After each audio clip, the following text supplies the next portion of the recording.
one of the things that I struggle with, I get all kinds of different mental struggles in terms of what I do and how I do it.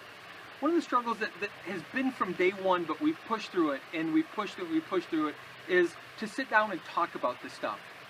Because it's all in the midst of working, so there's all this stuff happening, and I'm focused on getting things done, but it's in those focused moments that I realize, and fortunately, we as a company have started creating this culture that it's important to stop and talk about it. Talk about how you're feeling, talk about why you're doing it, talk about what the end result is, talk about your hopes and dreams and future of what the project and everything moving forward can be. And by doing that, it reinforces the reason that we do what we do. And it's not always easy to stop when you're focused on working and say, oh, so let's talk about blah, blah, blah. But that's really important on two levels.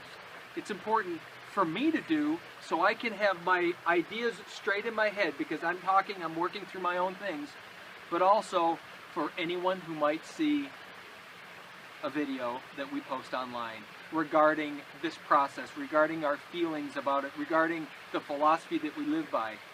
I think oftentimes about what it must be like as a customer to find our website. So maybe they found us on Pinterest, or maybe, I don't know, maybe they picked up a Twitter feed of a video we did, and then they start researching, well, who is this goofy guy?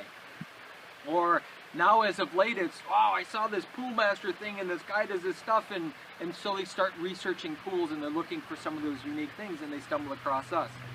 And I wonder, what would it be like to be that person to first find our website and really pay attention? A lot of people probably hit the website, look at it, go, oh, wow, that's cool. Yeah, pretty pools. And they're not thinking about what we think about. They're thinking about the pool because that's all they've ever been trained to do is think about the pool. And to me, the pool is secondary to everything else.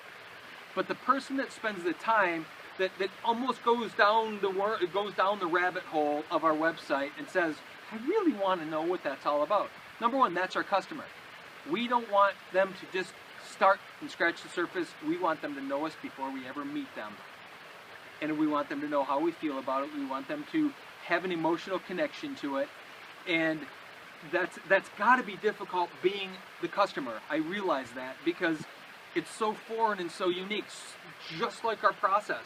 We show up at a job to work and we don't look like your average construction crew and anywhere close. And people are always astounded and almost scared at first, and then they realize, wow, we've gotten something completely unique, because it is completely unique how we do what we do.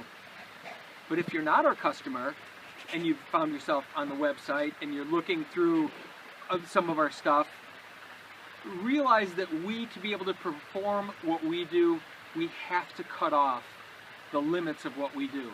We have to be able to turn away work so that we can do the work that we're really passionate about. And I feel bad about that. I really do, because from a business standpoint, and any business school would almost say, take all that you can get. And it may be the perfect customer, but they don't have the budget for us. Maybe they're too far away from us, or there's a lot of different reasons why we might not be able to do it. And for those people, I apologize that I can't be the guy for you. But I only have so much that I can do. What I would do in your case is start looking for the things that you really want, not just start calling pool companies. Because if they're not showing it online, if they're not expressing it online, and especially if you love the way that we do it, the only way you're going to find someone close is if they're expressing it online. Anyone that's not doing that in today's world is completely missing the boat, and that's not a company that I would choose when it comes to doing this type of thing. Maybe you like our philosophy and our concept, but you want to do it on a smaller scale and a smaller budget. That's certainly doable, but you got to find the right people. And quite frankly, I wouldn't even know where to point you. If you call our office and you're not a customer for us, we're going to give you some names of people that we like, but it doesn't mean that they're going to be able to do what we do. Maybe they've seen it, maybe they've helped us, but it doesn't mean it's their interest. So for those people, I don't know how to handle them properly. We try to do the best that we can. We get an awful lot online of questions. How can we find someone in our area that does cool stuff like you do? I don't know, but what I would do is first do all the research online. Find people online and don't spend 5 minutes on the website. Even if it's not the prettiest website, delve in. Get deeper in there. And if they're sharing it, If they're taking the time to put it out there, you'll find them. The thing is, if they're not expressing it, then they're certainly not living the way we are. Maybe they're doing their own cool stuff, but if you like what we do, you got to find someone that's online talking about this kind of thing, and it's not just us, because there's some other people out there, I'm sure.